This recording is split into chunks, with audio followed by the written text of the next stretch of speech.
الجولة الأولى خلصت، كشفت كل الأوراق وكل الأسرار بانت.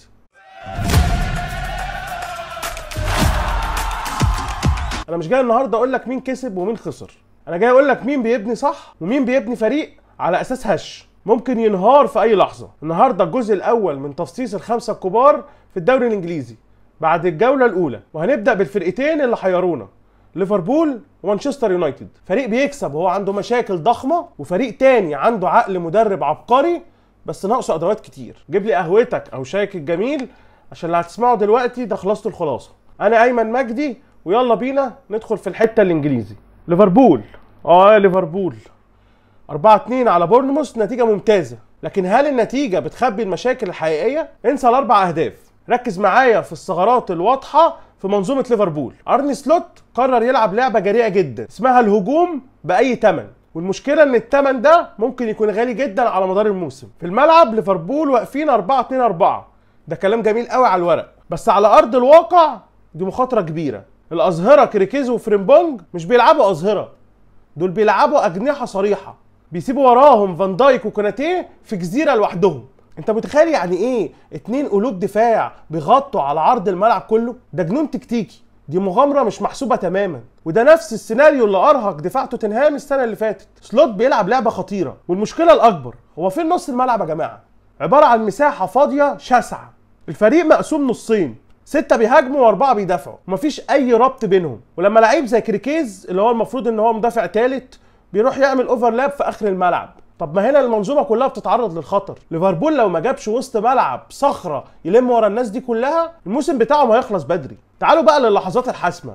الهدف الاول لبورنموث، شوف كوناتيه متقدم بشكل مبالغ فيه، بلمسه واحده بقى بره اللعبه، وشوف روبرتسون بيرجع ببطء شديد جدا كانه مش حاسس بالخطر. ده مش تاخر، ده سوء تقدير فادح. وبص على الجون الثاني، فده نتيجه الاندفاع الزايد، 4 مهاجمين ضد كوناتيه وفان دايك، 4 ضد 2، دي لقطه مهينه لاي فريق كبير، دي مش مرتده، دي هديه للمنافس. الخلاصه ليفربول فريق ممتع هجوميا، يمكن احسن فريق في الدوري، لكنه مقلق جدا دفاعيا. هجومه هيسجل في اي حد، ودفاعه هيستقبل من اي حد برضه. بالنسبه لي ده فريق مثالي لمباريات الكؤوس، يعني انا مش هتفاجئ لو لقيتهم في نهائي دوري الابطال، لكن في الدوري السباق طويل محتاج استقرار وتوازن. الدفاع ده ممكن يضيع منهم كل حاجه، الوضع ده لو استمر الموسم بتاعهم هيبقى في خطر حقيقي. نروح بقى للفوضى الممتعه، الهدوء اللي بيسبق العاصفه. مانشستر يونايتد مع اموريم، الراجل اللي دماغه شغاله صح، قدم محاضره فنيه متكامله في ازاي تطلع من الضغط قدام فريق زي ارسنال. بس المشكله ان اموريم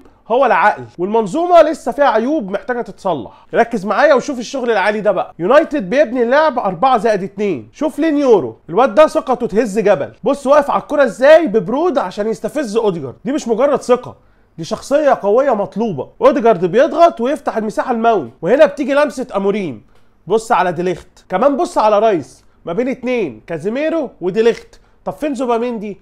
مش عارف يطلع يضغط معاه عشان ماونت بينزل ويسحب نفسه تحت. ديليخت هنا مش قلب دفاع، ده وسط ملعب متنكر، بيدخل لجوه يسحب معاه لاعب ويحرر برونو، وكمان عشان يبقى البونس بلاير، اللعيب اللي بيبدا يستلم عشان يلعب ليورو اللي بيبدا يلعب الكره الطويله. لكن اول ما يونايتد بيوصل للثلث الاخير الافكار الحلوه بتقف، كل الشغل العظيم اللي اتعمل في البناء بيبوظ، مفيش شراسه، مفيش لعيبه كفايه في الصندوق، قرارات فرديه بتقتل الهجمه. بص على اللقطه دي، دالوت بيرفع عرضيه مميزه ومفيش ولا لعيب من يونايتد في الصندوق، ده خطا لا يغتفر على المستوى ده. والازمه الاكبر لما بيخسروا الكوره، الفريق بيتفكك، نص الملعب مساحات شاسعه، كازميرو بيعاني لوحده ضد 3، وبرونو سايبه يغرق. العقل موجود لكن التفكير الجماعي لسه شويه. الخلاصه مشروع اموريم مبشر جدا، الراجل ده عنده فكر واضح وبيطبق افكار حديثه، لكنه عامل زي اللي بنى اساس قصر بس التشطيبات لسه ما كملتش. محتاج فعاليه هجوميه، ومحتاج لعيب وسط ديناميكي يربط الخطوط، ولو جاب القطعه دي يونايتد هيبقى فريق مرعب.